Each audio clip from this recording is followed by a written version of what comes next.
और बात अब झारखंड की होगी। घाटशिला उपचुनाव से जुड़ी अगली खबर का रुख कर लेते हैं। घाटशिला उपचुनाव की मतगणना है और जमशेदपुर के बिष्टुपुर स्थित कोऑपरेटिव कॉलेज परिसर में पोस्टल बैलेट अगर बात करें तो सर्विस वोटों की गिनती शुरू हो गई है और इसके बाद ईवीएम के मतों की गिनती की जाएगी। मतगणना के लिए 15 टेबल लगाए गए हैं और जिनमें 20 राउंड की गणना हो रही है।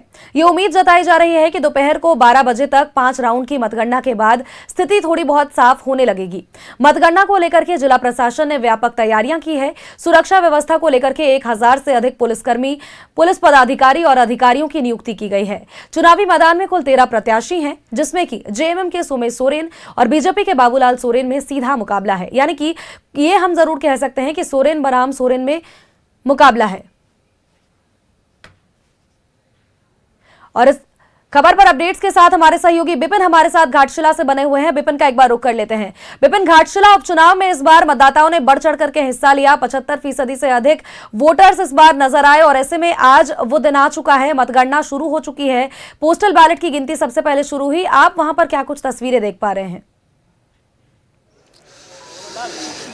जी देखिए, घाटशिला उपचुनाव के लिए मतगणना के तहत जो अभी ताजा जानकारी मिली है कि पहले चरण की मतगणना हो गई है और उसके बाद झारखंड मुक्ति मोर्चा के जो उम्मीदवार है सोमेश सोरेन, वो 2164 वोटों से आगे चल रहे हैं और दूसरे नंबर पर जेएलकेएम के उम्मीदवार रामदास मुर्मू है और बाबूलाल सोरेन जो भाजपा के उम्मीदवार है वो पहले राउंड के बाद तीसरे पायदान पर है। तो काफी दिलचस्प मुकाबला जिस तरीके से लगातार ये कहा जा रहा था और पहले राउंड की गणना के बाद से ही झारखंड मुक्ति मोर्चा ने अपनी बढ़त यहाँ पर दिखाई है। तो ये अपने आप में दिखाने के लिए काफी है कि जिस तरीके से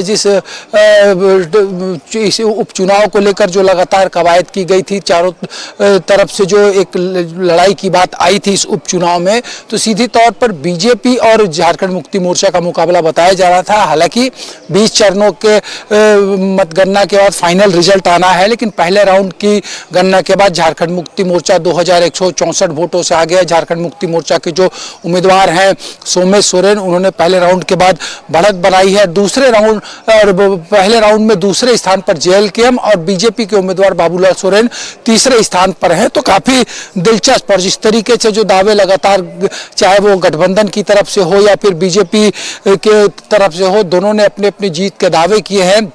लेकिन अभी जो स्थिति बनी है उस हिसाब से हम कह सकते हैं कि अभी लगभग अगले 5 से 7 राउंड की मतगणना जो है उसके बाद ही स्थिति ये स्पष्ट हो जाएगी कि घाटशिला के मतदाताओं ने किस ओर ध्यान दिया। और जो इस बार उपचुनाव हुए थे, जिन परिस्थितियों के बीच राज्य के शिक्षा मंत्री रामदास सोरेन के निधन के बाद ये सीट वैकेंट हुई और उसके बाद बाई इलेक्शन यहाँ पर हुए हैं 11 तारीख को और आज मतगणना की तारीख है। तो सबकी नजरें बिहार के साथ साथ झारखंड के इस घाटशिला उपचुनाव के परिणाम पर भी होगी। सोनल, अहम बन जाता है विपिन, क्योंकि जिस तरह से आप भी बता रहे हैं कि अभी फिलहाल रुझानों में सोमेश सोरेन आगे चल रहे हैं, तो ऐसे में क्या ये कहा जा सकता है, देखिए अगर सोमेश सोरेन आगे निकलते हैं तो ऐसे में क्या हम ये कह सकते हैं कि रामदास सोरेन ने जो कार्य वहां पर किए थे उसका फल उन्हें मिल रहा है, या फिर अगर हम दूसरी तरफ बात करें तो बीजेपी से जो उम्मीदवार है बाबूलाल सोरेन, वो अगर आगे निकलते हैं तो क्या हम ये कह सकते हैं कि चंपई सोरेन जो कि उनके पिता हैं, उन्होंने क्षेत्र में भ्रमण किया था और उन्हीं का फायदा उनके पुत्रों को मिल रहा है। और अब फिलहाल जो मुकाबला है सोरेन बनाम सोरेन में तो है ही,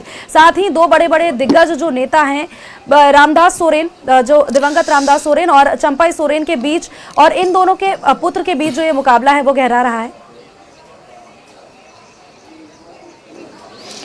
देखिए, अगर बात करें तो जिन परिस्थितियों के बीच ये उपचुनाव हो रहा है वो एक बड़ा फैक्टर होता है। आप याद करें, जब भी बाई इलेक्शन अगर किसी सिटिंग एमएलए के निधन के बाद होता है तो आमतौर पर ट्रेंड यही रहा है कि एक सिंपैथी जो उसके सक्सेसर होते हैं जो चुनाव में होता है उसको मिलता रहा। और जहाँ तक बात अगर हम घाटशिला की करें तो अलग झारखंड बने कल जो है 25 साल हो जाएंगे और इस बीच सिर्फ एक बार 2014 में यहाँ पर बीजेपी को जीत हासिल हुई थी। उससे पहले प्रदीप बालमुचू कांग्रेस के सिंबल पर यहाँ 3 बार के विधायक रहे। रामदास सोरेन तीसरी बार पिछली 2024 में विधानसभा के आम चुनाव हुए थे तो उन्होंने यहाँ से जीत हासिल करने में सफलता पाई थी और अब उनके निधन के बाद ये सीट वैकेंट हुआ और बाई इलेक्शन है और पहले राउंड में ही 2164 वोटों की बढ़त झारखंड मुक्ति मोर्चा के उम्मीदवार सोमेश सोरेन ने बना ली है। तो जो परिस्थितियां रही हैं और खास करके अगर बीजेपी के लिए बात करें तो 2015 में जो अंतिम बार कोई बाई इलेक्शन झारखंड में बीजेपी ने जीता जीता है, इस ट्रेंड को भी तोड़ना बीजेपी के लिए एक बड़ी चुनौती होगी। तो कई ऐसे राजनीतिक समीकरण हैं जो इस उपचुनाव के परिणाम पर निर्भर करते हैं। जिस तरीके से झारखंड मुक्ति मोर्चा का दावा रहा था लगातार कि ये परिणाम जो है वो झारखंड की राजनीति को नई दशा और दिशा देगा, ऐसे में सबको इंतजार है कि ये जो बाई इलेक्शन का रिजल्ट है, और सब काफी इंतजार के साथ अभी इस बात का सबको इंतजार रहा है कि अगले 3 से 4 राउंड की जो मतगणना होगी उसके बाद की स्थिति क्या बनती है। फिलहाल पहले राउंड की मतगणना के बाद झारखंड मुक्ति मोर्चा घाटशिला उपचुनाव में 2164 वोटों से आगे चल रहा है। बिल्कुल विपिन, और देखिए जहां तक बात रही घाटशिला उपचुनाव की, तो बीच में ये खबर भी जरूर आई थी कि मामला त्रिकोणीय हो गया है, क्योंकि जेएमएम, बीजेपी और इसके अलावा जेकेएलएम की भी जो प्रत्याशी हैं रामदास मुर्मू, वो भी वहां पर उतरे थे। और ऐसे में अब काफी ज्यादा ये भी बातें निकल करके सामने आई थी कि उनका भी काफी दबदबा है इस क्षेत्र में, लगातार उधर से भी रैलियां हुई। तो क्या जमीनी हकीकत भी कुछ ऐसी ही रही? रामदास मुर्मू का भी क्या कुछ वहां पर दबदबा रहा? क्या कुछ भी वो भी फैक्टर काम कर पाया? जी देखिए, ये पूरी तरीके से, क्योंकि अभी जैसा बताया कि पहले राउंड की गणना के बाद जो जेएलके के उम्मीदवार है रामदास मुर्मू, वो दूसरे पायदान में है और बीजेपी तीसरे नंबर पर है।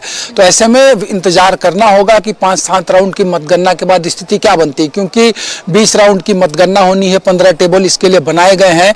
और जाहिर सी बात है कि लगभग जिस तरीके से जो ट्रेंड रहा है पिछली बार का लगातार हमने देखा है, तो पिछली बार जब रामदास सोरेन जीवित थे और उस वक्त चुनाव लड़े थे और बाबूलाल सोरेन बीजेपी के सिंबल पर चुनाव लड़ रहे थे, तो 10-12 राउंड के मतगणना के बाद एक आध बार बाबूलाल सोरेन को भी लीड मिला था। तो इसलिए अभी कुछ देर का इंतजार करना जरूर है। लेकिन इतना जो दावा लगातार किया जा रहा है और जिस तरीके से ये बाई इलेक्शन को लेकर बीजेपी का खेमा हो या फिर गठबंधन का खेमा हो, सबकी तरफ से दावे हैं, तो अब लगभग 1 से 1.5 घंटे के बाद स्थिति स्पष्ट हो जाएगी कि घाटशिला ने किस और ट्रेंड ले जाने के लिए वोट किया है। बिल्कुल, नजर बनाए रखिएगा, तमाम अपडेट्स आपसे लगातार लेते रहेंगे विपिन। फिलहाल के लिए आपका जुड़ने के लिए बहुत बहुत शुक्रिया। घाटशिला उपचुनाव को लेकर के भी लगातार ये अपडेट हम हमारे दर्शकों तक साझा कर रहे हैं, जिसमें साफ तौर पर अभी फिलहाल जो रुझानों पे निकल करके सामने आ पा रहा है उसमें जेएमएम के प्रत्याशी सोमेश सोरेन आगे चल रहे हैं, बाबूलाल सोरेन फिलहाल पीछे चल रहे हैं।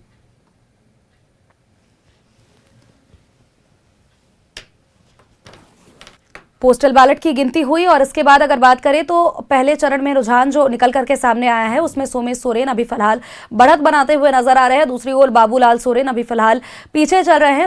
सोरेन बराम सोरेन का ये मुकाबला तो है ही, इसके अलावा तीसरा फैक्टर एक जेएलकेएम भी रहा।